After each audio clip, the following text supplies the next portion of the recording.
নমস্কার, আমি রাজ। আপনারা দেখছেন খবর 24 ঘন্টা। এক নম্বর ওয়ার্ডে করেছি, 2 নম্বর ওয়ার্ডে করেছি, 7 জয়নগরে করেছি, আমাদের 7 জেলেপাড়া ওয়ার্ডে করেছি, রামকৃষ্ণপল্লী 2 নম্বরে করেছি, আমাদের দাসপাড়ায় 2 নম্বর ওয়ার্ডে করেছি, আমাদের বিহারে পরিচিত হয়েছে, ব্যানার্জি পাড়ায় হয়েছে, রয় আমাদের বড় একটা দুর্গাপুজো হয়েছে। যদি আপনারা দয়া করে অনুমতি দেন তাহলে আমরা অন্তত সামনের একটা সুন্দর করে সেট করেছি, অন্তত এই জায়গাটা প্রাকৃতিক পরিবর্তন করার আমাদের চেষ্টা।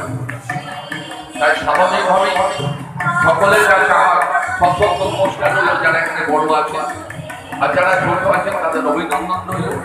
ছাত্র সমাজ এগিয়ে যাক। একটা কথা শুধু বলে হয়তো আগামী দিন হয়তো চেয়ারম্যান থাকবো, প্রশাসন থাকবো না, শুধু একটা কথা বলে যায়।